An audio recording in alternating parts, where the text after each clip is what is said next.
Hey guys, Rich here with another Halo Reach action figure review, and today I'm going to be reviewing Emile from the new Halo Reach Series 1 action figure line. Now, everybody knows that this is one of the most distinctive and unique and familiar characters from the Halo Reach trailer and obviously from the Halo Reach game, because he is just totally unique from any other Spartan ever seen in anywhere. And a lot of people have really taken a liking to his satchel. Yes. No, I'm just joking. A lot of people have really taken a liking and thinking he's so cool because of his helmet. Boo!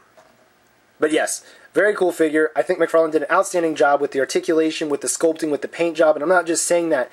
When compared to previous Spartans from like the Halo 3 line, this figure, really well done, but it's very well plain overall. And it's not McFarlane's fault. That's, obviously Bungie for designing it that way, and it's not a problem. But when you compare the way it used to be with the way that McFarlane is doing it now, you can see that they use so much more paint and variety, because there's all these different shades, and then you got all these different little pieces that all have their own paint job and everything, and the sculpting is superb. I think it's incredible for an action figure that costs less than $15. It's usually like $11 or $10 depending on where you get it, unless you buy it off the internet, where it could be a whole lot more. The figure comes with 3 weapons. The frag grenade, which you can attach to his protruding, I like that word, pegs that are on his back or butt, whatever you like to prefer, on his belt, and you can stick the frag grenades on there, or plasma grenades, or what have you. But yeah. He also comes with a shotgun. Now this shotgun will fit in his hands, but I modified it, and I want everyone to know that, because if you look at the shotgun here, and then this is a shotgun that has not been modified, I have modified the trigger, and it was because he can't really hold this one and it falls out way too easily, so I had to modify it. I'm going to make a video about how to modify this, so if you're interested in doing it yourself so that all of your different Halo Reach figures will be able to hold these shotguns, I'm going to post an annotation when I do get the video up and done. The last weapon that this figure comes with, of course, is the Kukri Knife, and everybody really likes this character because of the knife, and if you don't, shame on you, because the knife is awesome, and I'm really glad that McFarlane went out of their way to actually design the knife. Now, with that said, it would have been a nice little feature if the Kukri Knife could actually fit back into the sheath, but McFarlane did not design it that way. It's actually closed off, and if you wanted to try to modify this so that it will be able to hold the knife, the problem with that is the knife is actually bigger than the sheath itself in some places, so that won't happen. Now, I'm sure some people are going to actually be modifying their Emiles so that they'll be able to put the knife into the sheath, and I'm considering doing that myself, but when I do, if I do, I'll post a link in this video so you can go watch it. If not, then yeah, it would have been a cool feature. It's not the end of the world that it's not there, but I'm really glad that he can actually hold the knife very well. It's not just like it's just going to fall right out of his hand and everything. Very cool. Very, very, very, very nice. And in fact, the knife, for me, would make me think of the different ways that Noble Team, or at least Emile, would be able to use the knife effectively in combat.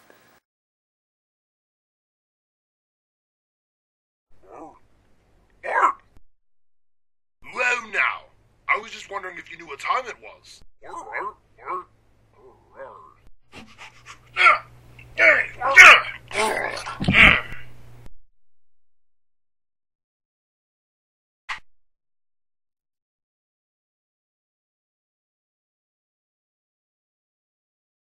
Overall, this figure is incredible. The detail on him is great. The paint job is incredible. The armor is interchangeable if you were curious, or if you wanted to also modify him or interchange pieces with different Halo Reach figures. Very cool. I really like this. You can do so much with these new figures, and it's great, and I'm really glad about that. The articulation, like I said, is great. It's up there for being the best that McFarlane has ever done. The waist articulation, I think, is one of the best new features for the Reach figures, because you had that with the previous Halo 3 Spartans, but it was not like the Reach ones. Much better. They've also improved the neck joints so that the head gets so much more movement out of it, and you can do so much more instead of just going up and down a little bit, maybe twisting around. I mean, you can get a full range of motion out of there. It's great. I really like that. McFarlane did a really good job with this figure. I would give it a 4.5 out of 5, and the only reason that I do not give it a 5 out of 5 is because of the shotgun. I've said it before, and I'm going to say it again. McFarlane, if you design a gun, for the figures, please make it so that the figures can hold it. Not just a little bit for a picture, but really well. They can hold it and it won't fall out of their hands. I would rather you make the gun so that the figure can hold it instead of making the gun exactly 100% accurate to the video game. Now, I mean, you've got the trigger, and if you would have given him a trigger finger, it would have worked better. But since you didn't, I mean, it's harder for, ordinary people because they're not going to know how to customize their stuff without a video from somebody here on YouTube. So, yeah. One last thing, in case you were curious, Emile is slightly taller than previous Halo 3 Spartans. Come on, stand. Stand! That's right. He is a little bit taller, and overall you can see that the armor is a bit bulkier, and of course that makes sense because Halo Reach armor was older. This is more of the Mark 6 armor, which is thinner and, overall more efficient because it's thinner and durable and all that good stuff. But yes, so, Thank you guys very much for watching this review. I hope you enjoyed it, and if you're interested in any other Halo Reach action figure reviews, go check out my channel. I've got a whole bunch of other stuff on there. Anyway, thank you very much for watching, subscribing, rating, being my friend. And if you have any comments or questions, you can post a video response, post a comment down below, or you can email me, or you can post a channel comment. Those work too. Alright guys, until next time, see ya.